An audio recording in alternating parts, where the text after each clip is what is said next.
Hello students, आज हम discuss करेंगे क्लास 9 चैप्टर 4 क्लाइमेट। स्टूडेंट्स, इससे पहले ऑलरेडी मैं इस चैप्टर की पार्ट 1 डिस्कस कर चुकी हूँ। जिन स्टूडेंट्स ने वो वीडियो नहीं देखी है तो पहले वो देख लें, और चैनल पे नए हैं तो चैनल को सब्सक्राइब करना ना भूलें। आइए स्टार्ट करते हैं हमारा नेक्स्ट टॉपिक, जो कि है क्लाइमेटिक कंट्रोल। अब क्लाइमेटिक कंट्रोल में क्या क्या चीज़ें होती हैं? There are 6 major control of the climate of any place. 6 major चीज़ें स्टूडेंट्स आपको ध्यान रखनी है जो कि क्लाइमेट कंट्रोल करती है। क्या क्या है वो? Latitude, altitude, pressure and wind system, distance from the sea, ocean current and relief features. These all are the 6 major control of the climate of any place. ये आपको याद रखना है स्टूडेंट्स।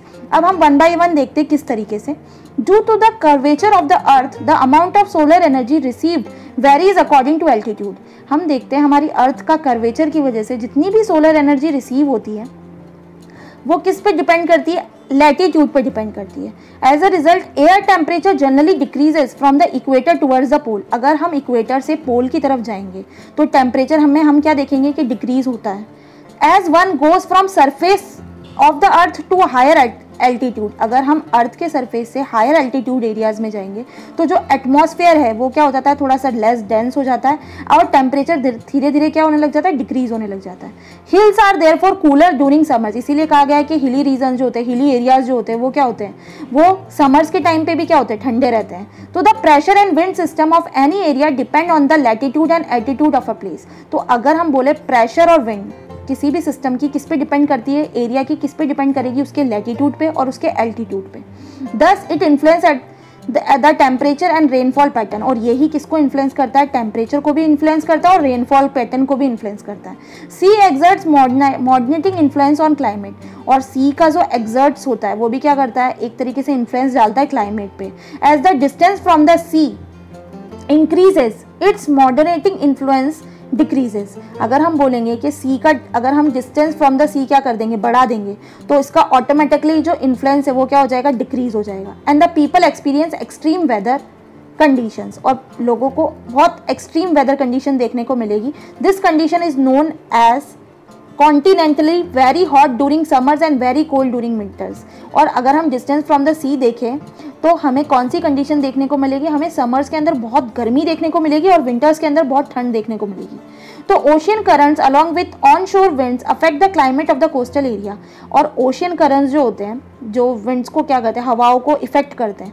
तो वो भी कोस्टल एरियाज के अंदर क्या करते हैं? इफेक्ट डालते हैं। For example any coastal area with warm और cold current flowing past it will warmed और cooled if the winds are on shore. अगर कोई भी कोस्टल एरिया हमने लिया, अगर वो वार्म है या वहाँ पर कोल्ड करंट है, तो वो पुराने टाइम से अगर चला आ रहा है तो या तो वो वार्म रहेगा या कूल रहेगा। जैसी हवा होती है ऑन शोर पे, उस पर डिपेंड करता है।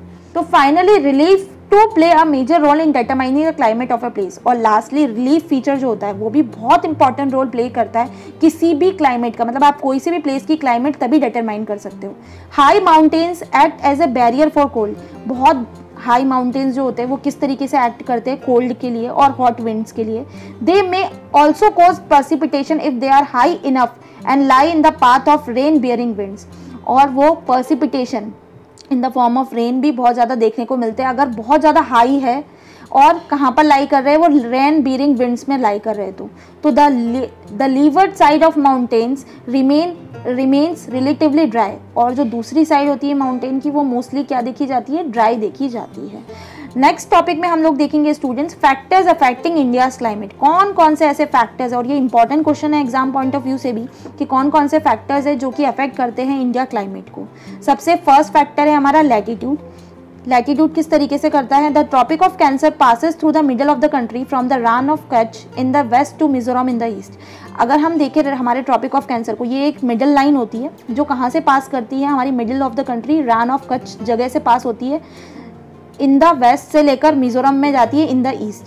तो almost half of the country lying south of the tropic of cancer. और हमारी आधी कंट्री कहाँ लाई करती है? हमारे tropic of cancer belongs to tropical area, south region में लाई करती है। And all the remaining areas north of the tropic lies sub tropics. Therefore India climate has characteristic of tropical as well as sub tropical climates. क्योंकि half portion हमारा लाई करता है tropic of cancer में, मतलब tropic of cancer के south ward side में, और आधा पोर्शन हमारा लाई करता है नॉर्थ साइड में। तो हम क्या कह सकते हैं? हमें दोनों क्लाइमेट जो हमें नज़र आते हैं इंडिया के, उसमें क्या कैरेक्टरिस्टिक्स नज़र आती है, ट्रॉपिकल भी नज़र आती है और सब ट्रॉपिकल भी नज़र आती है।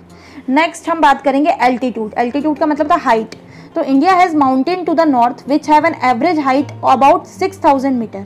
इंडिया में बहुत सारे माउंटेन्स हैं। अगर हम नॉर्थ रीजन की बात करें तो हमें ज़्यादा देखने को मिलते हैं, और एवरेज हाइट जो हमने नोट डाउन करी है वो है 6000 metres. India also has a vast coastal area where the maximum elevation is about 30 metre. India का कोस्टल एरिया जो है उसका मैक्सिमम एलिवेशन कितना है, 30 मीटर है। Himalayas prevent the cold winds from central Asia from entering the sub continent. और हमारा जो हिमालय है वो प्रोटेक्ट करके रखता है इंडिया को, क्योंकि वो कोल्ड विंड्स सेंट्रल एशिया से एंटर ना कर सके हमारे सब कॉन्टिनेंट में।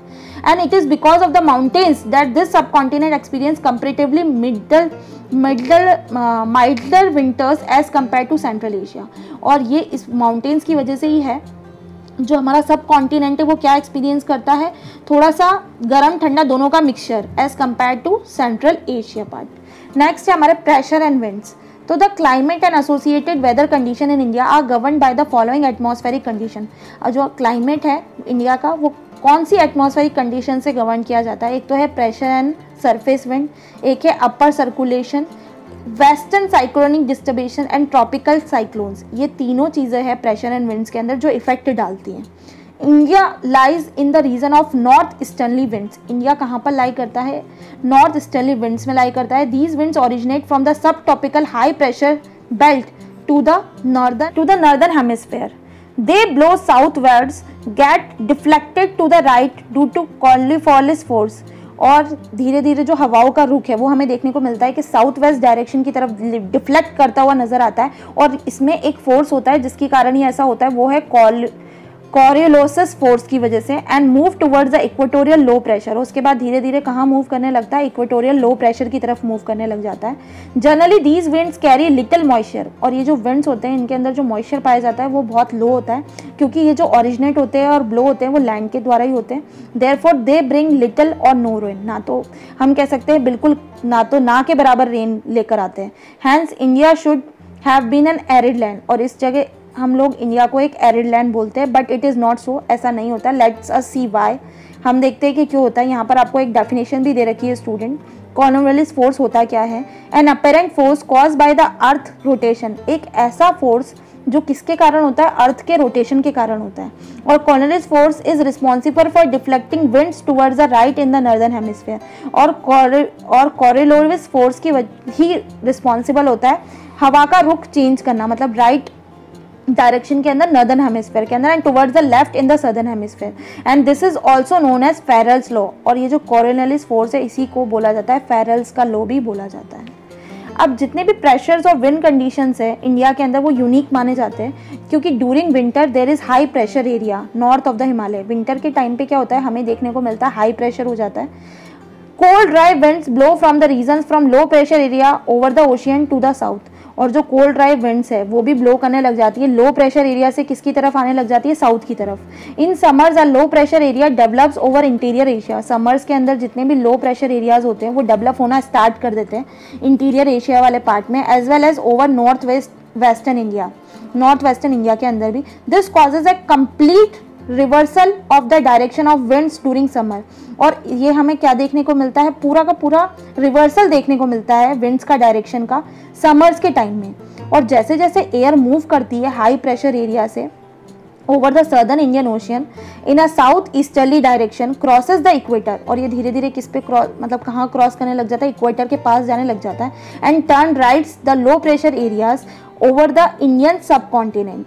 These are known as south western monsoon winds.